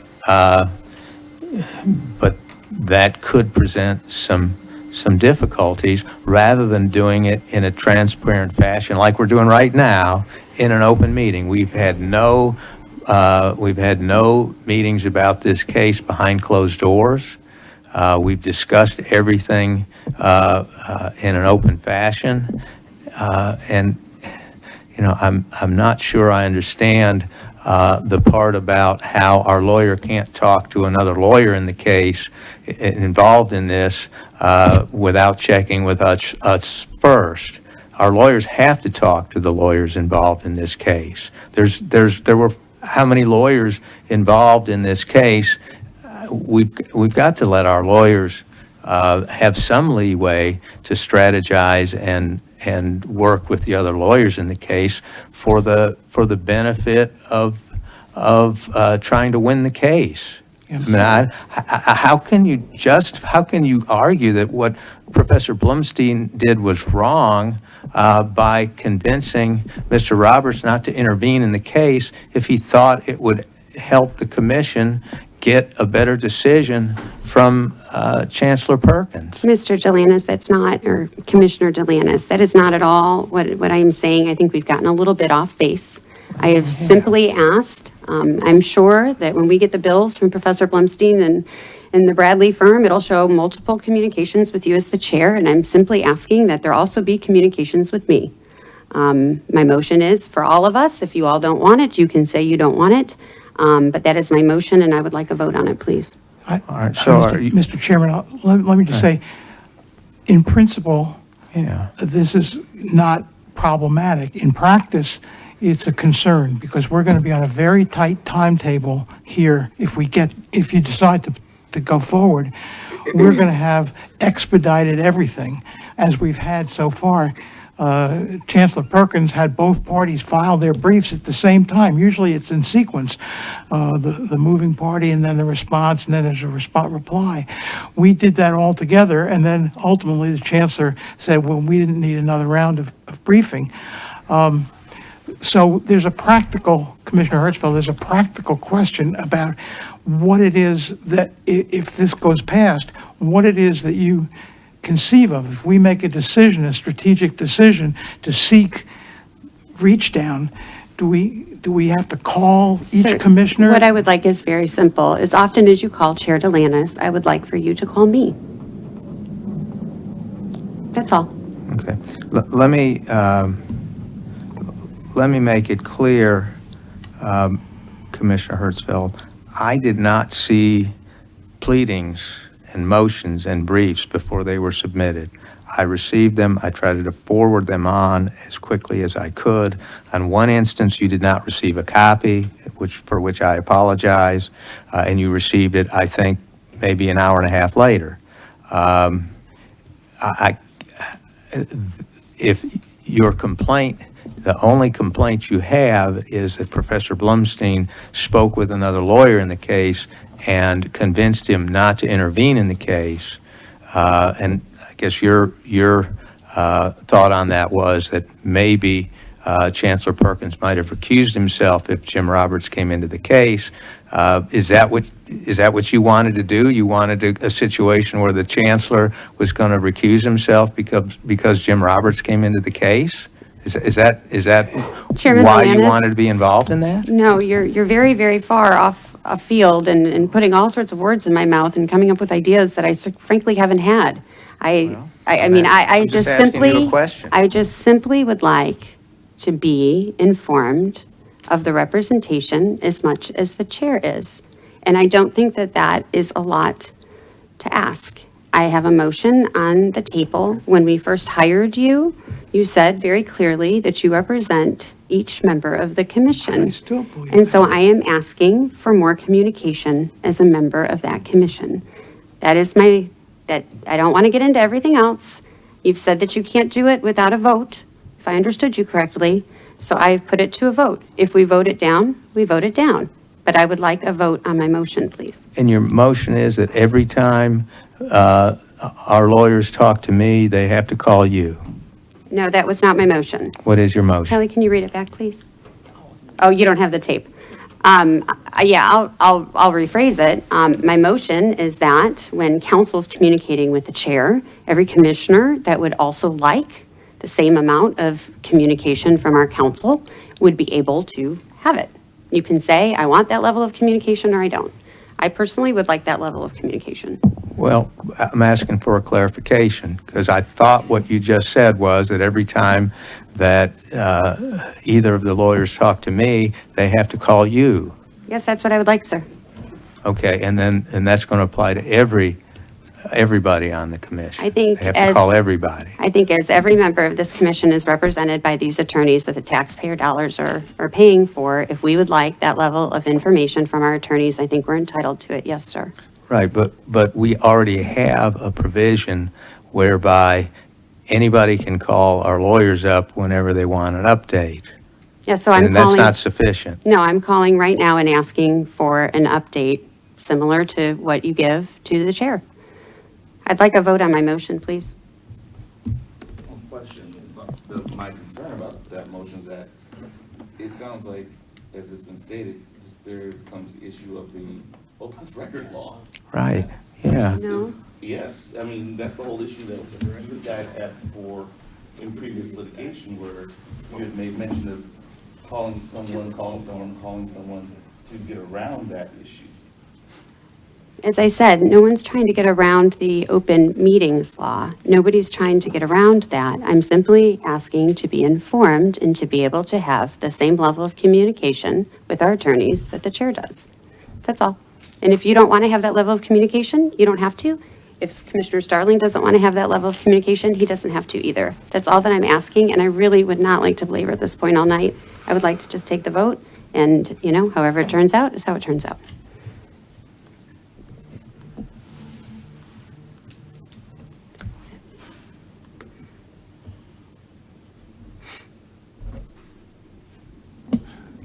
Let me ask something.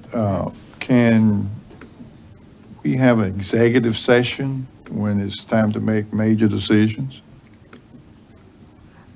We've always been able to do that. I've been reluctant to do that so far because there was a lot of, I think, confusion and distrust last year because we had so many executive sessions. There was a lot of speculation about what was going on in those executive sessions. But I think if any commissioner wants to suggest an executive session, I think we might have to take a vote on that, but that's certainly, we don't have a rule against executive sessions. I've just tried to avoid them so we would be transparent. I didn't want these accusations that I'm doing something behind closed doors or somebody else is doing something behind closed doors. That's why I wanted to have open meetings on all these kinds of things, and that's time consuming, and et cetera. And sometimes we give away strategy a little bit, but that just kind of goes with the territory. But if the commission wants to have an executive session, that's certainly something we can do.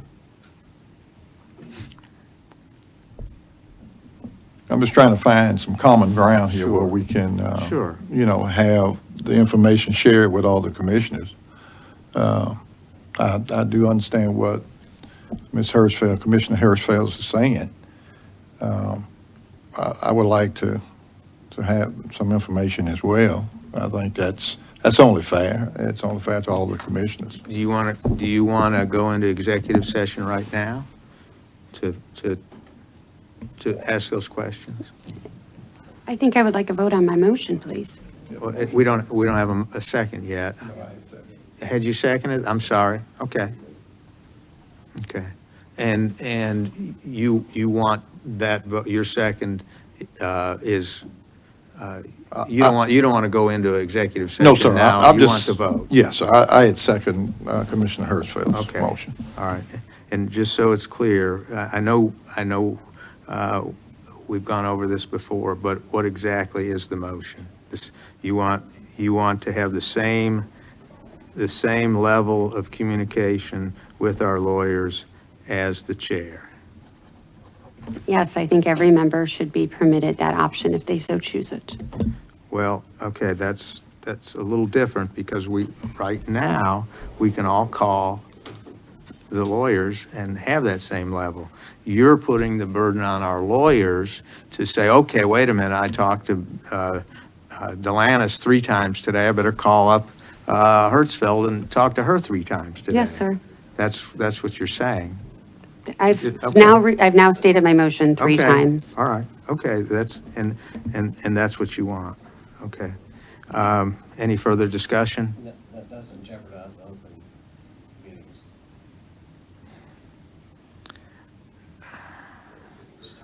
Now that, if our lawyers, if they talk to me, they have to call Commissioner Hertzfeld, I don't think that does. Nikki, you're usually telling us we can't do all kinds of things. I didn't hear the question. Can you repeat the question?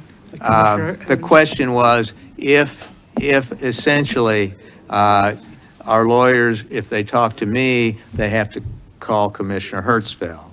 And the question from Commissioner Evans was, does that violate the open meetings law to do it that way? And I think the question would be, probably would be, well, what did you tell? What did you tell Commissioner Delannis? You're supposed to call up Commissioner Hertzfeld and say, well, what did you talk to Delannis about and what did he tell you? So the issue is that a violation or could that be a violation of the open meetings law? And I think part of the motion is that potentially everybody could get that same treatment if they wanted to. Are you asking me? Well, you're the one that always advises us on the open meetings laws. And that's why I'm asking. I don't want to put you on the spot, but usually this is where you're shaking your finger at us, that we got to be really careful. Let me say this. When legal counsel that's retained by the commission, with regards to that legal counsel keeping the commissioners apprised of what's going on in the litigation, so long as that is not used as a way to make decisions regarding the case, all decisions that the commission make regarding a case needs to be in a public meeting where the commission votes. However, legal counsel can inform commissioners and update them on the case as to strategies that the council are taking with regards to a case. So that would be appropriate, because that can be provided to any commissioner. The commissioners are not attempting to make decisions or deliberate towards decisions. They just want to know what's going on in the case, what strategies are being employed, et cetera. So it's kind of an update as to what's going on in litigation. Right. But that's not the motion. You gave us some general advice, but that's not the motion on the table. Commissioner Delanis, I have now stated my motion for the fourth time. I think I've asked for a vote on my motion about 7 times. I'm sorry, I'm really not, sir. I'm really, really, really not trying to belabor this point. I'm simply asking for equal access to our legal counsel's opinion and information. And if you have a problem with that, that also concerns me. So I'm asking again so we can all go home. I know we've got important votes to take today and traffic is going to get bad. I'm just asking again, if we could please just take this vote and please do not ask me to restate my motion for a 5th time. Okay. I'm not going to ask you to do that, but I thought you said that you wanted the same level of communication as the chairman, and then you explained that that meant to you that if I spoke with Professor Blumstein, he had to call you, and that was going to lead naturally to what Professor Blumstein and I talked about. And then I asked our attorney, Ms. Ecke, whether that motion with that explanation was going to be potentially violative of the open meetings law or not. And I think we need that opinion before we vote on it, because we get sued under the open meetings law all the time. So that was why I asked our lawyer to weigh in on this question. Are you refusing to call the question for a vote, Chair? I'm asking our attorney to Yeah, give I us think an I've- opinion. I yeah, think that's absolutely something I should do. Yeah, I've weighed in on the opinion. I really can't anticipate what people may do, like go down the slippery slope of, well, what if this happens and what if that happens? But essentially what I'm saying is that any member of the commission can request to communicate with the attorney and that the attorney keep them apprised of what's going on in the litigation. To the extent that the attorney is keeping apprised another member of the commission as to what's going on in the litigation. So, I don't know what else to say. Well, But that you okay. can't make decisions and vote on matters and deliberate upon decisions through outside of a public meeting. But any attorney can request to be informed and kept apprised in the same manner as the chair is kept apprised as to what's going on in the litigation. All right. I do have a question, Ms. Hertzfeld. In our engagement letter with our attorneys, it's stated that the chair shall be the main point of contact with the attorneys concerning the litigation. Are you suggesting that that be changed? Yes, sir. Okay.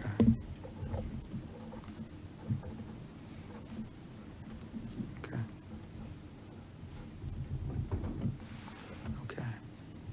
Well, we've got a motion and a second. All in favor, say aye. Aye. Aye. All opposed, say nay. Nay. The motion fails. I believe we've got 2 yeses and 3 noes. Commissioners Hertzfeld and Starling say yes, and Commissioners Davis, Evans, and Delanis say no.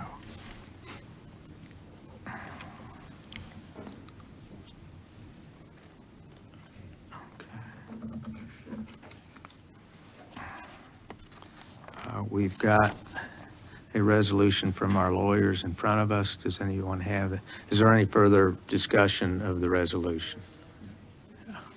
All right. Is there a motion?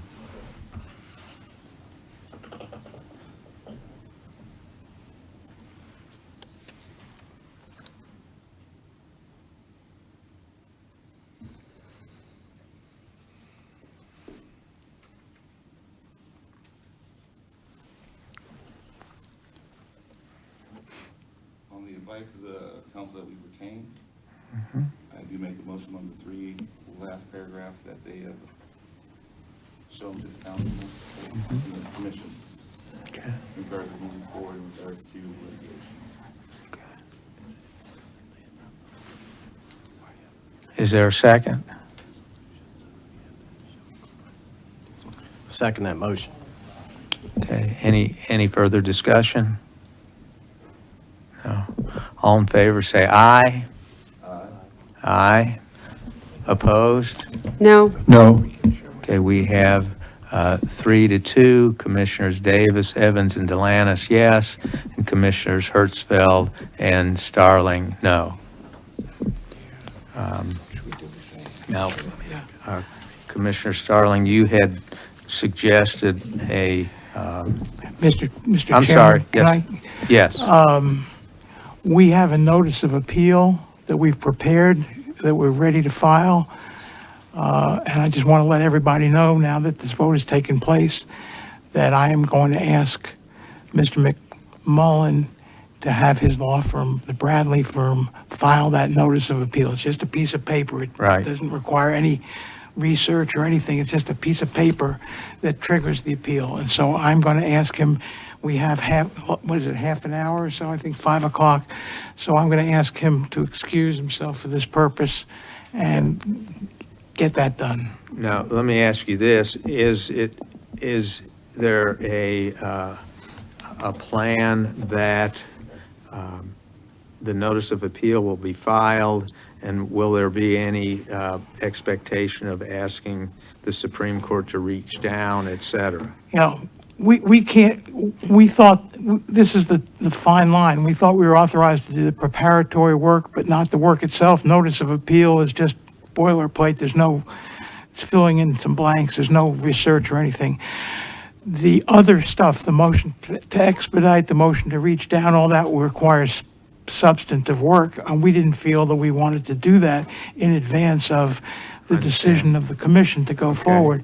So we're not ready to do that yet, but we will turn our attention right to it, and we'll get that done just as quickly as we can. When do you think that will be ready? Because I think. But the process, Mr. Commissioner, Mr. Chairman, is before you can do a reach down, you've got to do the notice of appeal, and it has to be Understand. docketed. And Right. it won't be docketed today. It probably won't be docketed Right. till Monday. Sure. And so we will be able to file a reach down motion within a couple, 3 days of next week, early next week. Right. Don't lock me into a particular day, because I can't give you a particular day. But we have not pre-prepared the work, because we wanted to be sure that we were within our authorization.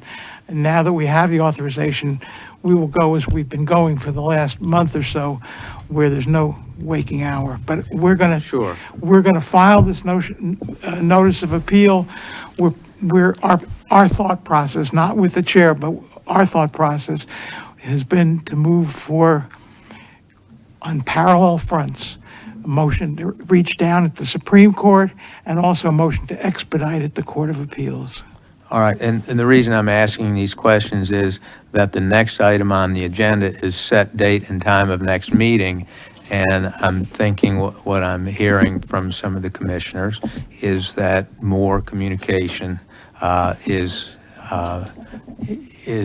being sought. So what I would like to do is set a time and date of the next meeting so that you can give us a little more fulsome description of the strategy going forward, et cetera, for the appeal. And at that time, we can make a decision as to whether or not it will be executive session or whether it will be a transparent, open session as we've done in the past, at least since April of this year.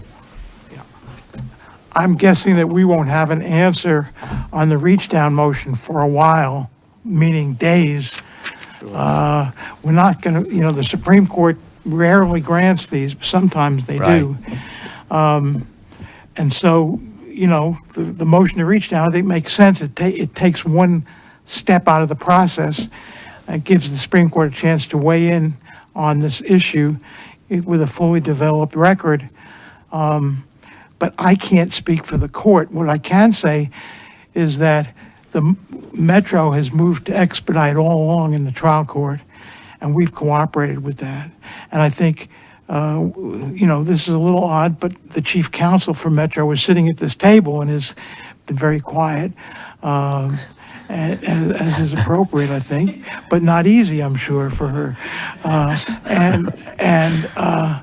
And so at some point, she knows what we're going to do. We've kind of tipped our hand what we're going to do, and we'll see whether she is in a position of adversary or not for expedited review. But if passed as prologue, we had expedited review all along in Chancellor Perkins's court, and we're going to ask for expedited review Right. in the Court of Appeals and then reach down into the Supreme Court. Well, and what I would like to do, if possible, is to pick a date when you can give us more detail. Maybe give us I don't think we can expect to get a brief or anything like that, but maybe some bullet points of that will hopefully communicate more to the other commissioners about what we're going to do. And I don't know what's going on. We may have to cancel a meeting or so forth. I would Sure. prefer that, since I'm now permitted to communicate with you about just kind of garden variety things, that if there is an event where we think something's going to happen that the commission wants to either know about or be involved with, that we can ask you, in consultation with you, to set a meeting on an Right. expedited basis. Right now, to do it more than, to have a meeting a week from today, I don't think we're going to have much to report to you in a week from today. If you say 10 days, maybe that's a better. Well, what about 10 days? Because what my concern is that the commissioners all have busy schedules, and unless we can get something nailed down while we're all here, Yeah. and then kind of hold those dates, recognizing that we can cancel them. That would but be they're fine. They're easier to cancel than they are to schedule. That would be fine, and we can also update the commission, and we've done that through you, Mr. Chair, but we want to keep the commission, all the commission, let me reemphasize that again, Commissioner Hertzfeld, I want to give you that reassurance. Our view is to represent the body of the commission, which includes all the commissioners.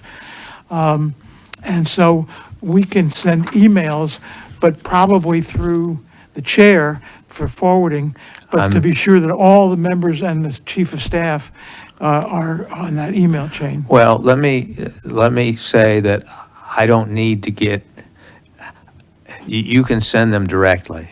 Okay. I'm concerned that if I don't get an email and don't forward it on immediately, Okay.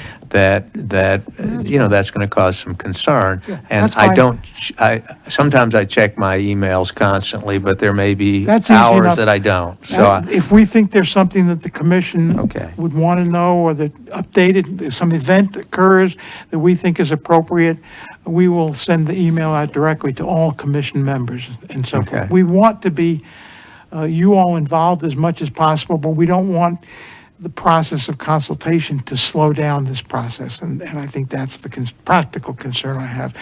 I can assure all the commissioners that when we settled the case, that there's no nefariousness going on.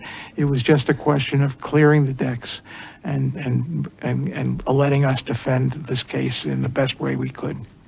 you say settle the case, you're just talking about To work on convincing? I don't mean Okay. settle the case, to work on the case and do Sure. the process. Okay. 10 days, I think, takes us to July 5th, and that may be a problem for some people if they're out of town for the 4th of July, but what about July? Okay, so then what about July 6th? Is that a day that people can meet? I was set for the other trial. I can do it in the morning. Okay. All right. All right. Commissioner Hertzfeld, what time in the morning is good for you? The earlier, the better. I don't want to bring everybody here at 8, but 8 would be great. 8 would be great. Yeah, I have to get on the road afterwards. Oh, really? So, yeah. Ooh, are you guys okay with 8? Okay. Mr. Starling, you're looking at 8 o'clock, okay. I was for 7, but. Okay, all right. Okay, 8 o'clock. 8 o'clock, July 6th, here, I expect. Question, just, Yes. I'm gonna be that guy this time. Okay. Is the 10 days just some arbitrary number just to? Well, it was because I thought Professor Blumstein thought 10 days would give him enough time so he could fill everybody in. And There's no magic to the 10 Right. days. It's just. Well, yeah, in fact, the 6th is 11 days, so. Well, yeah, that's kind of why I was asking, was it necessarily 10 days? Was it No, that's not a No, legal, there's that's not a legal thing. There's no magic to the 10 days. That's not a legal thing. It's just sooner than 10 days, I don't think we'll have anything real to Okay. report. All It right. would be pointless. Okay, right, because I guess. So if there's a better day for you, for the commissioners, we can do it when, Well, you I guess know. I'm looking at that, I'm being the practical guy, you know, with everybody's got, right there, that's the 5th is the holiday and whatever else. With the following, on the 12th, be just a little bit more practical. Out of The curiosity, 12th? There's no pressing point. I'm out Wait of a town on minute. the 12th. What about the 7th, the next day? I'm also out of town You're then. out of town. I've got that trial to prepare for, Okay, so all I'm right. going to be traveling a lot. If we're allowed, I don't know that Metro's extended its ability to let me call in or Zoom. If we were allowed to do that, I'm perfectly, think they so. didn't, yeah, okay. The state, Okay. Which days, Commissioner, are you out? pretty much the month of July. So I'm available the morning of the 6th or all day on the 5th, which I understand is a holiday. So if I can't make it, I understand. Okay. Didn't So stop it- an election. It sounds to me like July 6th at 8 o'clock is the best for If it works. everybody. Okay, can we do that? All righty, thank you. I'll make a motion to Okay, adjourn. all right, thank you. We have our motion to, wait a minute. Do we need to, do we order to cancel the July 27th? You just Yes. voted to do it. Yeah, we just voted, yes. Yes, and the staff is, they stopped any steps to do that days ago. That's part of the That was done. resolution. You already did that. Okay, but we have a motion to adjourn. Do we have a second? We have a motion and a second. We have a third, and I think we have probably a fourth and a fifth. All in favor, say aye. Aye. No opposition, the motion carries. Thank you all. Hey, you stone cold.